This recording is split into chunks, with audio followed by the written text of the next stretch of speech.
పెట్టాను. అందరూ కూడా ఆశీర్వదించి తప్పకుండా ఏ విధంగా అయితే మల్లాది విష్ణు గారిని గెలిపించామో తప్పకుండా మీకు మా డివిజన్ నుంచి మంచి పూర్తి సపోర్ట్ ఉంటుంది. ఆల్రెడీ మూర్తిని కూడా ఇక్కడ గెలిపించాము. మేము ఇక్కడ వైఎస్ఆర్సీపీ తప్ప వేరే దానికి అవకాశం లేదు అని చెప్పిన విధంగా ప్రతి ఇంటి నుంచి బయటకు వచ్చి నన్ను అందరూ హారతలు ఇవ్వడం అనేది చాలా సంతోషంగా ఉంది. అదేవిధంగా మూర్తి కూడా కార్పొరేటర్గా ఈ డివిజన్ని చాలా బాగా అభివృద్ధి చేశాడు. గతంలో 2014 నుంచి 2019 వరకు ఈ సందులన్నీ కూడా చిన్నపాటి వర్షం వచ్చినా కానీ టోటల్గా నీళ్లతో నిండిపోయే పరిస్థితి, డ్రైనేజీ వాటర్ రోడ్డు మీదకి వచ్చే పరిస్థితి. ఈరోజు టోటల్గా సిమెంట్ రోడ్లు వేశారు. మనం రోజు బాగున్నామో కూడా ఈ సందులోకి వస్తే నీ అవసరం మాకు లేదు వెళ్ళిపోమని చెప్పిన పరిస్థితి కూడా మనం గమనించిన పరిస్థితి గుర్తుపెట్టుకోవాలా. జనరల్గా నిన్న బాగున్నామో చెప్తాడు ఏం కబ్జాలు చేసావు అనేది. నువ్వు ఎమ్మెల్యేగా ఉన్నప్పుడు ఇక్కడున్న భువనేశ్వరిపేట స్థలాన్ని కబ్జా చేద్దాం అనుకున్నావా లేదా? అది కబ్జా చేయడానికే కదా, అది యాక్చువల్గా చాలా చక్కటి ఆర్గనైజేషన్ నడిచేది ఆ యొక్క పీఠం.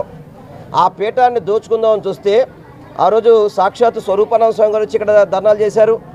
సాక్షాత్తు ఈ ఆంధ్ర రాష్ట్రంలో స్వామీజీలందరూ కూడా దానికి వ్యతిరేకించారు ఆ రోజు ప్రభుత్వం తరపున. నువ్వు అయినా కానీ ఆకన్నా దాన్ని ఆ పీఠాన్ని నువ్వు ప్రభుత్వానికి తీసుకొని నువ్వు కబ్జా చేయడానికి ప్రయత్నం చేశావు. దేవుడు మా పక్కన ఉన్నాడు కాబట్టి, దేవుడు వాళ్ళ పక్కన ఉన్నాడు కాబట్టి మీ ప్రభుత్వాన్ని రానియకుండా మేము నేను గెలిపేయకుండా ఓడించింది ఇటువంటి దుర్మార్గ పనులు చేపట్టారు. మరి మీకు ఎలా ఓటేస్తారని అడుగుతా ఉన్నాం. ఇవాళ ప్రజలు చక్కగా జగన్మోహన్ రెడ్డి గారి నాయకత్వంలో ప్రతి కుటుంబంలో సంక్షేమ పథకాలతో నిండిపోయి ఉన్నాయి. మరి ఆ నిండిన దాన్ని బట్టే మరి మీ అందరూ కూడా ఏదైతే మళ్ళీ మేము జగనన్నకు మద్దతు ఇస్తామని చెప్తా ఉంటే చాలా సంతోషంగా ఉంది. మీరు ఎన్ని మాటలు మాట్లాడినా ఎన్ని చేసినా, ఎందుకంటే ఈయన ఎలా ఉంటుందంటే గతంలోనే ఇప్పుడు మా ఎమ్మెల్యే గారు చెప్పారు కబ్జాల పరం ఎవరు అయ్యా బాబు రాష్ట్రంలో ఎక్కువ అంటే విజయవాడ నగరంలో ఉన్నటువంటి ఈ సెంట్రల్ నియోజకవర్గంలో మాజీ ఎమ్మెల్యేగా పనిచేసిన బోండావమ్మ పేరు ఫస్ట్ లిస్ట్లో ఉంటుంది. కానీ ఈయన మాత్రం పెద్దగా నోరేసుకుని ఒరుతాడు. అంటే నోరేసుకుని ఒరితే చేసి అన్నీ పోతాయండి. ప్రజలు గమనిస్తూ ఉన్నారుగా. ఒక రాజకీయ వ్యవస్థలో మనం ఉంటే ప్రజలకు మంచి చేయాలా, లేకపోతే ప్రజలకు ఏదైనా ఇబ్బంది ఉంటే ఆ ఇబ్బందిని తీర్చాలా?